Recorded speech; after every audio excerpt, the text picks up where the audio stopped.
I'm Deb Page, and I'm president of the Institute for Performance Improvement. What we do at the Institute is to build capacity for collaboration between communities and regions for talent development and for economic development and prosperity. We link those who prepare talent with those who employ talent and all the stakeholders along the way. The way that we do this is through establishing coalitions. And you'll find that coalitions are becoming extremely important. And we'll tell you a little bit about our research about this. But if you're out there and you're trying to solve a workforce challenge, any type of complex organizational community challenge, the role I'm going to tell you about is going to be very important. Beginning in 2009, I worked with Dr. Judith Hale, long-term mentor. Judy has been the past president of the International Society of Performance Improvement and also ran their global certification program, and she designs certifications and credentials globally and is an expert in performance improvement. And so we looked at not what is done to improve performance, but how successful individuals facilitate groups to come together to do improvement and innovation collaboratively. And through this, we were able to research and codify 10 performance standards, and we use those standards to train and certify performance improvement specialists, certified performance improvement facilitators, if you will. And these professionals are really needed. They're essential for effective collaborative coalitions, such as those, as I said, between those who prepare talent and those who hire and employ talent, and the communities like chambers of commerce that sponsor this important work. So we equip professionals who must facilitate solving complex challenges through the collaboration of groups and organization stakeholders, and we help them by giving them proven processes and tools. And through our research, we found some very common mistakes that we train them to avoid so that they can successfully guide that collaborative improvement and get the results for themselves and for those they guide. So is your organization using or considering using a collaborative approach to planning and reaching your goals? And do you have a proven process? Do you have people on your team or people you can call on who are trained and certified to do this? So let's look at what that means. At the Institute, we solve problems that matter to us, and we help solve problems that many people are complaining to others about. And we really stand for something bigger, and we've really thrown ourselves into, because we have background in K-12 education, post-secondary, industry, HR, talent management, professional development, ran corporate centers, training centers, performance improvement. So we've got all that background. And so we're focused on enabling others to facilitate solving these complex challenges, like preparing talent for future success, employers to have the workforces they need, make sure that we have the drivers and supports for implementing these types of innovations and changes, and so that our organizations, our community, our state, our nation are successful, and we have strong economic development, sustainable prosperity. And we as the Institute have a solid track record of doing this work ourselves and building capacity of others to do it. So let's verify and think about your goals. Is your organization needing to improve performance or address complex challenges? Do you need to make progress? Are you dealing with some constant change and complexity? Do you have knowledge and skills that can benefit your partners and maybe they can benefit you? Are people looking to you, like maybe as a chamber of commerce, to help them find solutions or to give them support? So we put a survey link out in the email that you got if you want to respond to the survey, or if you just want to reflect on, you're here today, you're listening and looking to this, what is it that you really need? So we began a rural collaborative coalition in April of 22. It's been a year ago last week, to try to say what would happen if we put stakeholders together around these topics that we're mentioning and create sort of a collaborative as a connective tissue to bring people together who are stakeholders in talent, workforce, and economic development. And we have people participating from school systems, from employers, from government agencies, from chambers of commerce. So we bring these varied entities together and we let them experience what it was like when we facilitated them working and learning together. So now we're taking the step to help communities and around our state and nation have more of these opportunities to collaborate by growing up people who can incubate these also for specific purposes that require collaboration. And these are collaborations that could be sponsored, like I said, by chambers of commerce, by community groups, the city government, the county government, regional organizations, to help bring people together for both their strategic planning and then for true collaborative action that really gets done. So we're going to share some secrets to that success. So has your organization been a victim of the spots? And that is called strategic plan on the shelf. It can occur if the strategic planning process is really not linked to collaborative iterative action. So we'll tell you a little bit more about that. So this infographic is attached to your email. So think about this. Most organizations, communities, or whatever are going to go through that strategic planning process. They may do it every 3 years, every 5 years. They know what their cadence is. And this is where they collaboratively define issues and priorities. They cast a vision for the future. They set targets. They may say, okay, here's our priorities. We're going to put action teams on this. Maybe they're going to find public and private funding. They're going to create high-level action plans or priorities, and they become the guide, the advocate, the spokespeople. They go back into their organizations to get those organizations aligned and supporting this, and then they come back together maybe as their own guiding collaborative coalition or leading group periodically. So then that means that to get that action done, it has to be delegated and passed to some teams of the right people to get that action done. So then the people who develop the strategic plan says, who do we need? So they choose professionals from across a broad range of organizations and sectors. And in our case, we train them to use proven processes and tools to act as neutral facilitators of those action teams. Why neutral? Because everybody that sits down in an action team has got to feel and know and respect that that facilitator is there for every organization and for success for all, not just for one or a few. And so they then help develop project plans, action plans aligned to those strategic plan priorities, and then they begin to lead that collaborative action and then create collaborative coalitions of those teams coming together. And those things they're working on might be that they recognize in their strategic planning in a community that they've got more jobs and they have people. They want to get people from surrounding communities, or they need affordable housing for people for the jobs. So that could be an example for which you might have, say, an action team. Then those facilitators that we've trained up facilitate those action teams aligned to the strategic plan priorities, and they use our proven processes and tools. They guide the action teams to say, okay, what assets do each of the collaborators have?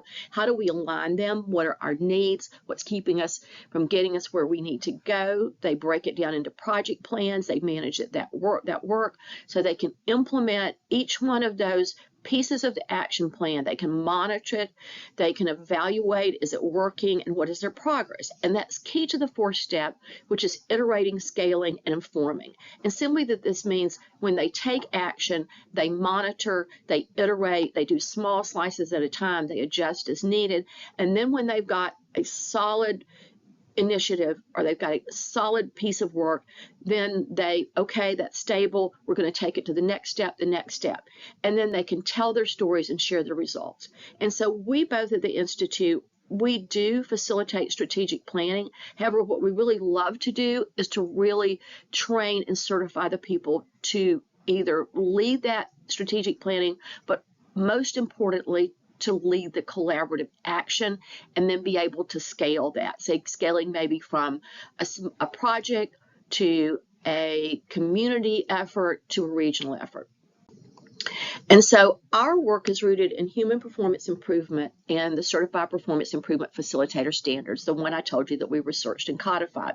And it's all rooted in collaboration that happens inside and between groups and organizations. But remember, collaboration is different than working together. To collaborate, you have to have shared goals and you have to be committed to them. And this type of collaboration requires us to link, leverage, and align our resources for efficiency and for impact. So is your organization currently collaborating? Is it partnering? Does it need to? If you're an employer, do you know how to shift from harvesting talent or stealing talent or recruiting talent to really working with partners to grow the talent that you need? Because there simply is not enough qualified talent available. And do you know in your organization why you need to collaborate and partner? Why, how, with whom to collaborate? And often when people come to this incubated collaborative coalition that we have, they're like, well, we're employers and we want to figure out how to work with school systems or our technical colleges. And the school systems go, we're overwhelmed because there's so many employers who like to work with us. What's an efficient way to do that? So a collaborative coalition helps you put the legs under that, the processes, and make it work. So we use the human performance improvement model. It's just human. It's about people, performance, getting the results. Technology doesn't mean hardware and software. It means just having a systematic process.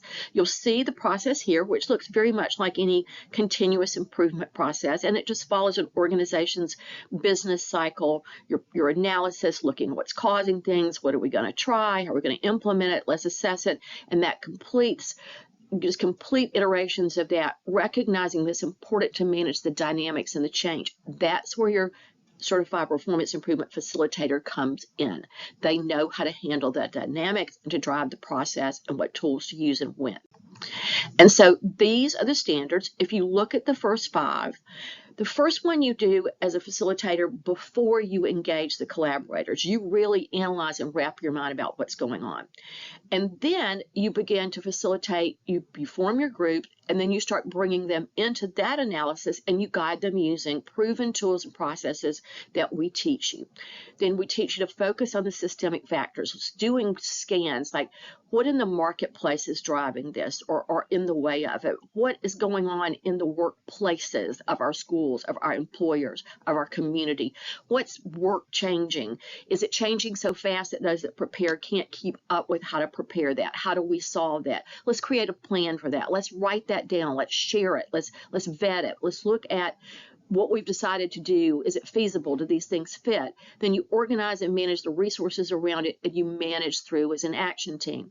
The things on the right side, the 6, 7, and 8, I would call the superpowers of that facilitator, that they can really effectively guide and focus that collaboration to get improvement and innovation done. They can build capacity, so when the group has got its action plans underway, they go into the 2nd year, the 3rd year, and beyond, they are able to drive that work themselves without the support of the facilitator.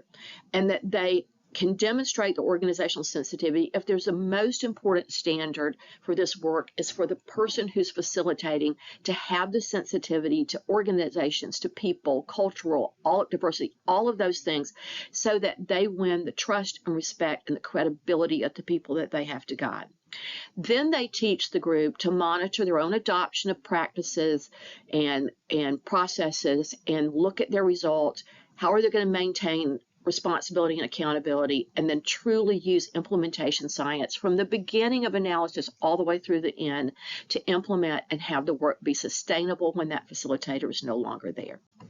So think about, what is your big rocks? What is a complex challenge for your organization that you can't do without collaboration, either within your organization's supply chain or with other stakeholders? This is the basis for your collaborative planning and action. It may be something on the strategic plan that cannot be done without partnership and collaboration. And then you think about, what breakthrough would you like to make in that in the next 6 months? That's sort of your near-term result, the slice of the big rock you're going after. So do you have plans for this? Is there a strategic plan, an organization plan, a community plan, a school improvement plan, a regional plan? And if so, what phase are you in? Are you discovering and exploring? Are you really starting to put the work together?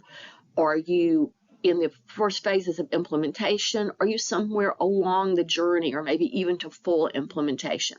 Are you ready to start another phase of it? Do you need to go back to the strategic plan again and start over, or iterate?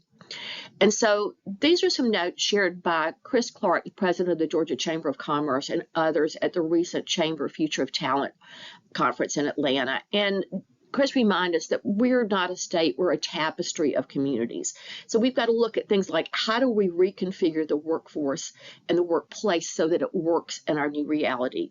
How do we communicate with and support workers through occupational transitions and as work change, and help them be lifelong learners, and our organizations step up and realize that we always have to be developing, especially as work is changing. Leverage technology and some of the lessons learned during the pandemic, close some skill gaps, upskill our workforces to the new levels that are needed, and leverage our ecosystem partners so that we can be more effective. Well, that's what our work, when I'm talking to you, that's what it's all about. And I hope that's what you're interested in too. McKinsey and Company shared some pretty startling facts about how scarce our talent supply is. If you're an employer, you're already feeling this. The number of job openings in Georgia has greatly increased since 2021. And we've got, positive trends that we got more jobs, we've got more job openings, we've got more companies moving here for the 9th year in a row. We've been voted the best state in the nation to do business. And so, but we've got at least almost 24,000 gap in workers to the demand that we have. And as of this August, there were 159% more unfilled positions than there were people who were employed. A national average is 67. So we've got good business here, but we need the workers. We don't have enough. There's just not enough bodies, not enough unemployed people, much less qualified people to fill this gap. So our employers, our policymakers, all of us have to come together with those that prepare talent. We've got to figure this out for longer term solutions for workforce. So this is just a quick scan. You can just see, this is 2018 data. See how big the demand was in some of these professions and roles, even before the pandemic. And if you look back, this is like 2012 to 2017, you'll see that we had rapid gross domestic product, business growth, and industry growth in these blue areas, which tend to be our metro areas. But this is waning or fading in some of our rural areas. We have a lot of talent in our rural areas. That's why we did a rural collaborative coalition. How do we tap that talent? And you'll see that there's some pockets of our state's workforce, like particularly healthcare, transportation, especially aviation, where we just have a bigger demand than we have supply. This has to be addressed, and it has to be done collaboratively. And this was back in 2018. This is worse now. You see it on the news. You feel it as employers. And so this is where I believe McKinsey, snapped this at the conference, sees us going 21 to 30. If you're deep blue, that's where we're having job growth. If you're going in the other directions from yellow to orange to red, that's where we have shrinking workforce demands. How do you get employers there where you have people so people can have jobs?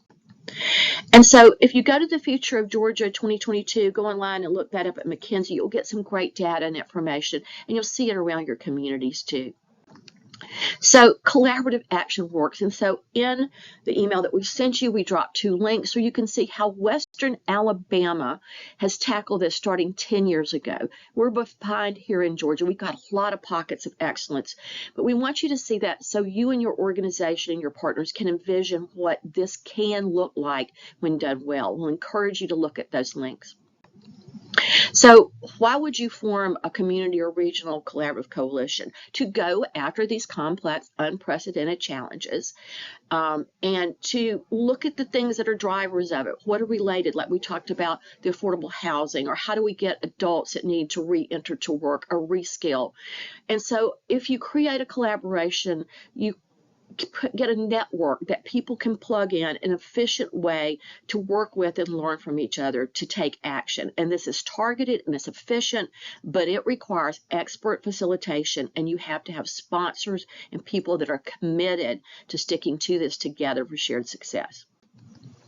So next, we're going to share with you some of the purpose, the benefits, just a little background on collaborative coalition. And you can see that this is a process where you move from the strategic planning, where people at the top of organizations and communities look out 5, 10, 20 years, and they set priorities, they set a vision, they come up with what those priorities, what those things need to be focused on, that they know there's going to have action taken, and they then queue up those priorities to hand off to those who can begin to make those things happen. And these action teams, or guiding teams as some people call them, then they have skilled facilitators who bring the right people together around the designated different priorities, and they can begin to focus for a priority like, how do we have enough affordable housing for our workforce here? Or how do we make that connection between our career pathways at our high school and technical colleges and our employers? And how do we have the equipment? How do we have the instructors? And so when they tackle one of those, they focus first on what's possible, then what do they want to achieve, and then they guide purposeful, effective working and learning together around what do we need to know and what do we need to do together to make this happen. And they begin to look at their assets. Well, what does the school have? What does the technical college have? What does the employer have? What does the chamber be able to bring to this? And so then they begin to do the most important part, is they take that slice. They take what's easiest first usually, and they begin, let's get a quick win. So they do it, they test it, what do we learn? They iterate, and they keep scaling and scaling, and then they can scale their network. We may be this working group, several working groups. Okay, when do we get together and learn from each other? What is affordable housing doing that the people over here that are looking at adult return to workforce, where do we link up? Where do we sync up? Where do we need to connect? And then how do we scale these efforts across our community and sometimes regionally? For example, I was working with the Chamber of Commerce the other day, and they're like, we need to attract people from at least 50 minutes away. Then we've got to work in a collaborative way with surrounding counties, so we need a regional approach. So these are ways of shifting from strategic planning to local collaborative coalitions to more of a regional approach.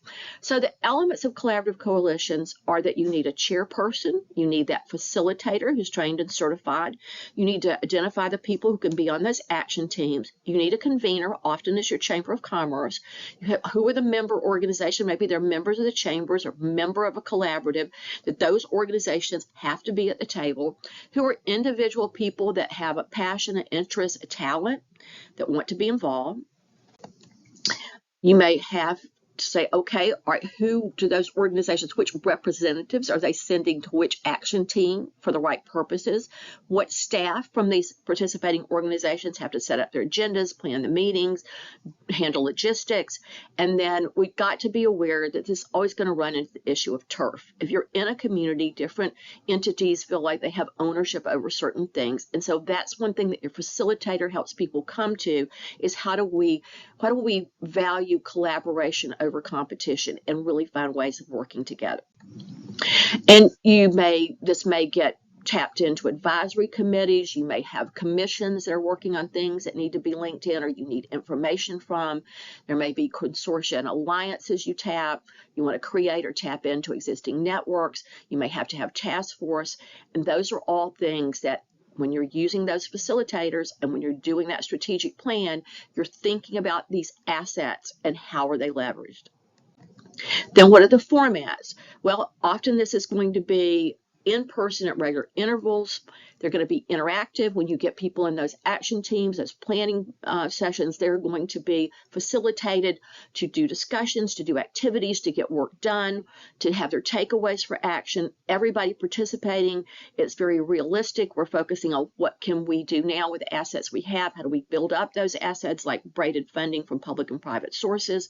It's very action focused. What can we do in the next 6 weeks, next 30 days, 30, 60, 90, and it needs to be fun, where people can be engaged and feel like they're making a difference. And then there are various formats, but one of them you can do this as a virtual network. This means you may have some courses, polls, communities, memberships. We're looking at Mighty Networks, for example, as a tool for that for our work. The mindset that they're a network, we're iterative. We're going to iterate and learn and take steps as we go over it, having to be perfect out of the gate. We are trained with the processes and tools. We have a common language where we're committed to something bigger than our individual needs. We value all the diverse perspective and equity of voice. We're not jumping to solutions. Nobody's bringing their pet rock and say, I want to do this and I'll only do this. Or here's a shiny ball. Here's something cool. Let's look at that. Or we assume that we know the answer. Other common pitfalls. We help our facilitators learn about managing those. We value continuous learning and sharing, and we are about earning each other's trust and respect and creating value together. So here's your 8-step process. Where are you? Are you getting started? Do you have a coalition? Do you have the right people? Do you have objectives? Are you in action? Are you convening? You got your resources, you're keeping it alive, and you're improving it through evaluation. Where are you? Well, we're going to give you an assessment. It's going to be out in the link we have in the email. There are 15 questions, and you can zip through those in 2 minutes. And when completed, you can total to see, are you just starting out? Are you so good you've got best practices and lesson learned you could share? And make sure that you're able to share that. We did this virtually the other day. We shared it in the chat box. But just this is for you to get this information and see how you're doing and what you need to work on or how we can help. So can a collaborative coalition meet your needs? What exists today? What are your priorities for action? Do you have a strategic plan? Do you have action teams or guiding teams underway? Do you have trained facilitators? Do you know how to do this? Well, we drop this again into your resources. You can go back and look at it. Then take the assessment. Take the earlier quiz that we gave you. Wrap your mind around this. And so if you decide that you're ready to get some people trained up for your collaborative coalitions, to move from your strategic plans into action plans, we're now taking applications for individuals, professionals, even teams if they want to come together. Say maybe we got a team of people, then these are going to be all our action team leaders. And they can be from K-12, chambers of commerce, economic development, workforce development entities, consultants, private individuals, consultants, who you would pick to say in our community, who's going to facilitate our action plans. You can get in touch. I'll give you our information to contact me or Chris Madrid for this. You will be able to talk to us and go onto our website to sign up to join our virtual cohort, which is May through November. And everything that someone does when they come to that training, they bring their big rock. And from day one, they earn their certification by taking what they're learning, applying it, and getting immediate value and benefit. And what people tell us when they've been through the program, the first thing is, why haven't I ever had this before? This is the most valuable and practical training experience I've ever had. And wow, this is my career capstone. It's going to take my career, or I'm going to hang out my shingle to do this as a consulting facilitator. This is what I need. So you can book a complimentary discovery session with me or Chris to find out how to make this happen. And this is our contact information. You can also call me at 706-453-6182. We look forward to working with you, and we know you're going to create success for all. Thank you.